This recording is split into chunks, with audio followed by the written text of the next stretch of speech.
Do you want to introduce the video? Sure, what do I say?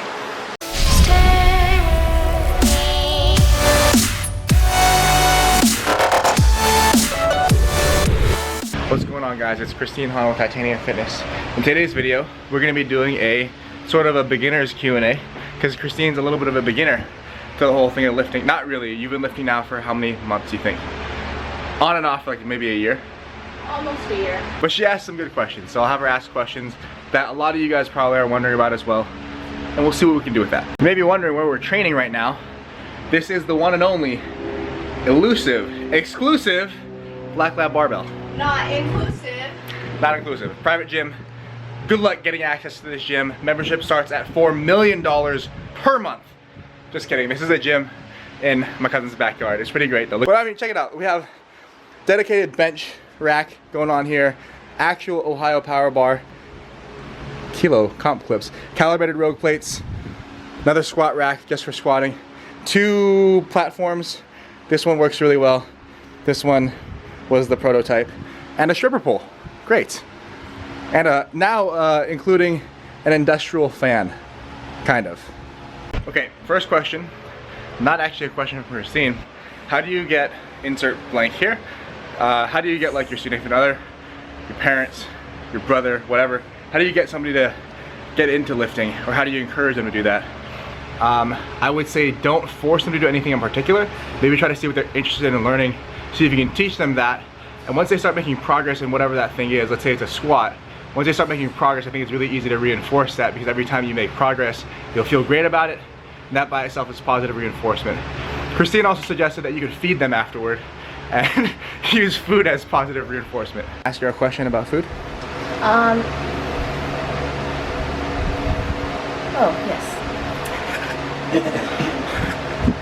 Hurry up! I'm getting ready! How much food is appropriate to reward yourself with after a workout? What do you think the answer is, actually? All of it! No. It's kind of tough. I generally wouldn't use food in all seriousness as a reward for training. I do think food can and should be a social function that you enjoy sometimes, but when it comes to specifically to training, if you're like resistance training, you'd be surprised how many calories you're not burning from lifting weights. Like you might be in the range of a couple hundred extra calories on top of BMR in an hour, hour and a half of actual weight training. Whereas if you're doing like cardio, like moderate to high intensity cardio, you burn calories way faster. So it really depends on the kind of training you're doing, but most of us who are asking that question are wondering, or we're wondering about lifting, and the answer is probably almost nothing. Like 200, 300 calories is a snack at best. It's not a meal. Sorry, what were you saying? When's a good time to buy equipment? She means all this stuff. Your belt, wrist wraps, knee sleeves, Japanese flag. I would say if you are just starting out lifting, don't spend all your money on that yet. Shoes as well. Shoes are super expensive, so maybe hold off. Use whatever you have, whatever the best that you already have is. So some flat, fairly thin, hard-soled shoes are gonna suit you just fine, but use what you have for now. Don't spend a ton of money just yet. Try to learn how to lift well first, become proficient at those lifts, and then if you decide to get into a sport like powerlifting, and then of course, yeah, consider getting your belt, wrist wraps, knee sleeve, etc., because you're gonna need that for competition, assuming you're competing raw, which most people do nowadays. So if you're competing in a sport that requires that equipment or allows it, you would want to train with that. I would say as soon as you make that choice, you go ahead and get that equipment, start learning how to use it. Otherwise, if you have no desire to compete in powerlifting, you might still be considering some of that gear just for the sake of having a little bit more support or comfort, whatever the case might be. I would still go ahead and wait. Wait until you have pretty high level proficiency with the 3 lifts or whatever lifts you're doing before you decide to spend money on that, just because it's so expensive. If anything, and I know this is gonna sound super biased because this is how I make a living, but if anything, you might consider spending those $300, $400, $500 hiring somebody to teach you all these things so you learn it faster. And then after that point, if you have money left over, go ahead and buy all your gear. So Hubert asked recently, he's been having some trouble with the sequencing of his initiation in his deadlift. Like, there's a lot of stuff going on when you start a lift. In this case, it's gonna be, at some point you need to breathe, at some point you need to flatten your back, at some point you need to brace, and then at some point you need to start the actual pull. So a lot of people screw this up where they go out of order. Like they might do all of those things really well at certain points in their sequence, they just do it out of sequence. So you'll see she'll draw her hips back like that. So for Christine, she's super flexible. She can get her butt all the way up in the air, but for most of us, we won't have our butt that high or that far back. We only need it to come as far back as necessary just to flatten out our spine. So you get up and back, flatten out, take your breath just like that, and you brace and then drive your hips toward the bar. So one more time, flatten out, breathe, brace, drive in. And then one more just for good measure. Flatten out, breathe, brace, drive in. Very nice. What's the best type of program for beginners? My stock answer for that would be whatever program you're actually gonna run and consistently follow is probably the one you should use. But if you want like a specific recommendation, I would say Candido 6 week, that's free. It's really good for most people. You could do something like Wendler 531, that's really popular. I have a program, link down below to my Big Cartel store.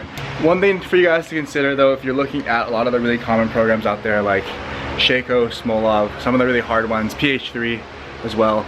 A lot of these programs that are designed, or they are designed basically for the general population to ensure the best result, as in to ensure the most progress in terms of hypertrophy and or strength. But you also have to consider like what they were designed for, how they were intended to be used.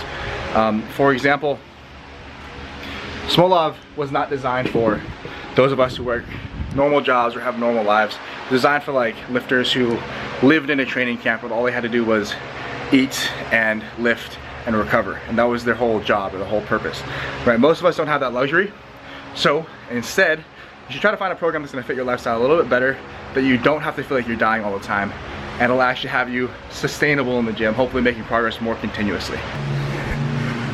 Is tracking macros necessary if you're a noob? Short answer, no. Even if you're not a noob, if you're more advanced, you don't necessarily have to track. I will say though, like when you first get started, if you're gonna do this for a really long time and you're really interested in getting as good as you can, I think kind of the progression should look something like this. So it does help to learn all that stuff. So you might go through progression from maybe just being aware of meals and kind of food selection, and then getting into maybe tracking protein. Maybe then after that calories and protein, and then eventually macros fully, you know, using the food scale and everything. But once you get to that point where you track macros, or if you get to that point where you track macros and you get good at that, you do that for a while, I think you can kind of lean on that experience and try to regress that as needed. So if your lifestyle doesn't necessarily fit with tracking macros and carrying a food scale, or if you just don't care as much, like that's not the main thing in your life and you don't need to be that precise, totally fine. You can regress that back to, you know, doing some sort of variation where maybe you do just track calories and protein, maybe you just track calories, maybe you eat intuitively just with that knowledge of food that you have now from tracking. But I do think it's useful to learn how to do it at the most precise level that is possible, and then back down from there, because that extra knowledge will never hurt you. If anything, it'll always help you inform your decisions with food, even if you're not tracking. So short answer, no, you don't need to track, but at some point you might want to learn just to have that knowledge and that experience. So one more that I wanted to add here before I end the video is a question from one of the guys on my team. Basically, the question is, what are some of the biggest pitfalls that beginners fall victim to, or some of the biggest mistakes you can make early on? And I think if I could just talk about one, because there's, you know, infinity. If we could choose one, it would just be managing expectations. I don't mean just expectations for like the progress you're gonna make or the results you're gonna have. I also mean the work that you're gonna have to do. So a lot of times we expect to have these crazy transformations both in our physique and our strength because we see other people do kind of the same thing, or we see people share that on social media. And it's kind of tough because a lot of the people who get really famous or are really well known for those transformations are the people who are most gifted. You know, they are pretty well set as far as like how they're gonna respond to training, how quickly they build muscle, how quickly they gain strength, etc. Maybe their starting point was pretty good to begin with. So for a lot of these people that we see online, that we admire online, they might be like the upper echelon of like the population as far as their genetics are concerned. Most of us won't be so lucky, and because of that we do need to kind of, you know, dial it back as far as what we expect from ourselves, what we think is reasonable for growth in terms of strength and hypertrophy. Another thing though, the flip side of that is managing your expectation of how much work you should have to do. A lot of people, again, who share this stuff online and who have kind of become known for training, nutrition, etc. They take it to like the fullest extent. They take it to an extreme because that's part of their job, maybe part of their life. Maybe they compete. And not everybody falls into that same category. Like, we don't all compete at the highest level of bodybuilding. So if you're thinking like you're just getting into it and you're thinking that you have to track macros and weigh out all your food and stuff, like, yeah, that might help. It would help to learn that, but you don't have to do that when you start out. Same thing with the training. You don't have to be killing yourself in the gym every single time. And in fact, you probably shouldn't be.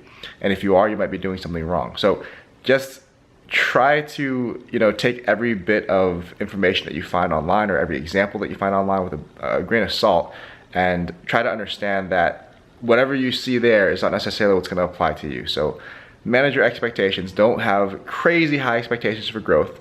If anything, you'd rather be pleasantly surprised if you progress faster than expected. And two, don't get too caught up in all of the minutia of, nutrition and training. At the end of the day, if you do things consistently and you do them effectively, you will make progress. But you don't want to take it to an extreme right away to the point that you fall out of love with fitness, lifting, etc. Anyway, that's gonna be it for this video. If you guys like this video, let me know. I might consider doing another version of this video as kind of a intermediate, if you will. So like, this is like the beginner video. We might do like an intermediate lifter video as well. Just let me know what you think. Anyway, thanks for watching. Take care.